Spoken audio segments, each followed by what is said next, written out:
Welcome back. Danny had to dump whatever it was that we had filmed because we didn't have enough space, so now you're back. A couple of things that I need to talk to you about this section, or these sections. The first thing is we're going to talk and learn about a new term, judicial review. Judicial review. What is judicial review? Well, if you look at Article 3, and I invite you to look at Article 3, it's very short, it's about a paragraph.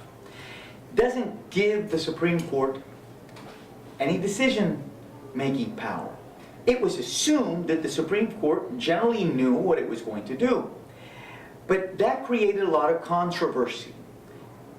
And let me explain why. Originally, when the Constitution was passed, the executive branch, the President, felt that it was the President's role, through the veto power, to look at a law and determine whether that law was constitutional. Every law that is passed in the United States must be constitutional. What is constitutional? That means that the law doesn't violate any of the principles that are found in the Constitution. So the President's position was, hey, it's my job to determine whether or not a law meets the requirements of the Constitution.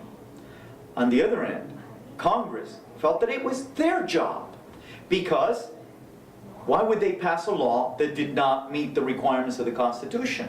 So Congress took the position of every law that we pass, of course, is constitutional, because we only pass laws that meet the requirements of the Constitution.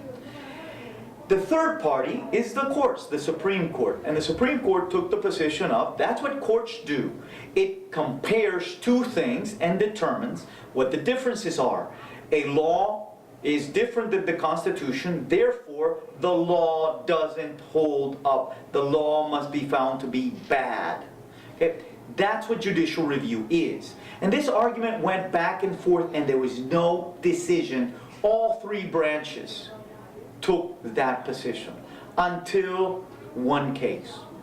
And the case didn't happen in the first term of the court. Didn't happen in the second. It happened really during a period of time in which the Chief Justice of the Supreme Court was John Marshall. Again, not the first Chief Justice of the Supreme Court. And that's an important point. Let me tell you a little story. You all probably have already heard me talk about a gentleman who wanted to have a position as a judge.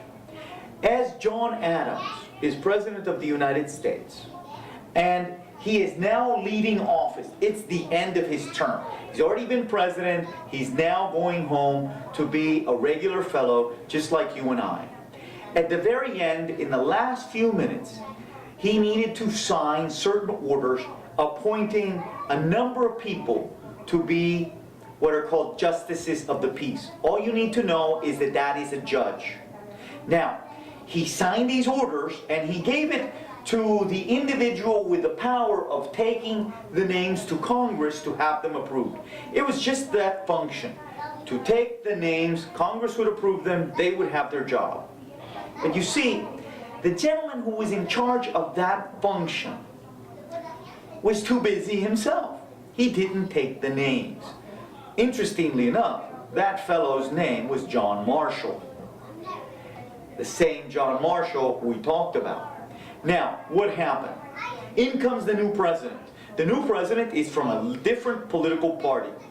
The new president, although he had been very close friends with the old president, right now is not seeing eye to eye.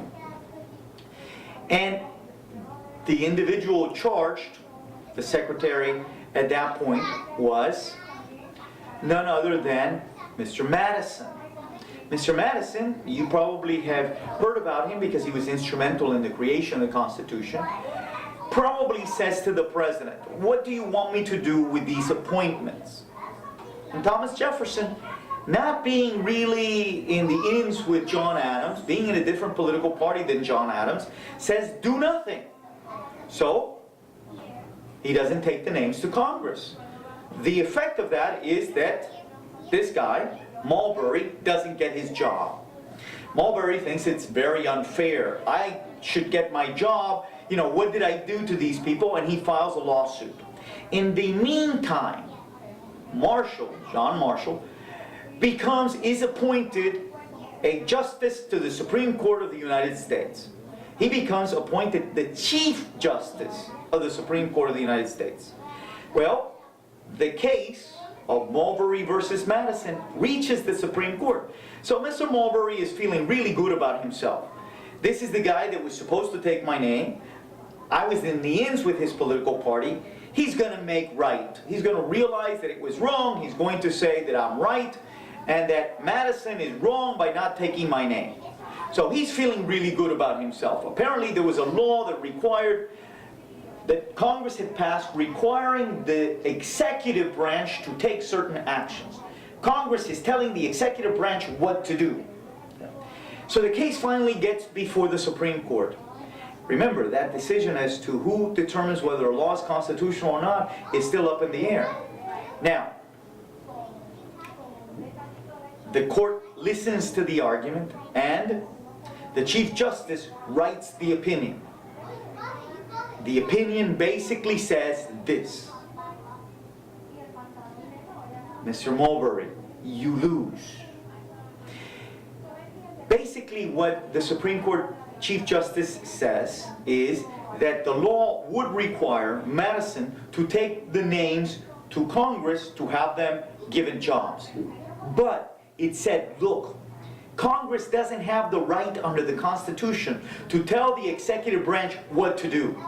They're two separate branches. They're equal in power. One can't tell the other one how to react. This law attempted to tell the executive what to do. And therefore, even though the law would have said, Mr. Marbury, you get your job, the law in and of itself is unconstitutional. If he had stopped there, the argument would have persisted. But he continued and he said, and it is the job of the Supreme Court of the United States to determine whether any law is or is not constitutional. That, ladies and gentlemen, is judicial review. That sealed the deal. From that moment on, Marbury versus Madison, the Supreme Court has been the body, the party, the branch of government that has decided the constitutionality of any law. And that is a main function of the Supreme Court. Now, it functions within the checks and balances. You may remember at the beginning when we started talking about Congress, we talked about checks and balances, and we said that it was kind of like a fancy game of paper, scissors, rock. Okay, the Congress passes the law, the President has an opportunity to veto the law, and the Supreme Court has an opportunity to review the law to determine whether that law is or is not constitutional. These are checks and balances that make sure that not one branch of government becomes too powerful. Okay? That is called judicial review. Okay? Now, what I would like for you all to do is I would like for you to study the last lecture that I put online, along with this lecture, which is about sections 2 and sections 3, and be ready for a cumulative exam or a cumulative test on all 3 sections when we get back. We will do some processing of this information, and I will put the processing that we will do is some of you will actually review these sections and present them as I have presented them, so you'll have my lecture, their lectures, so that you can utilize it to study. I hope you find it very useful. Thank you.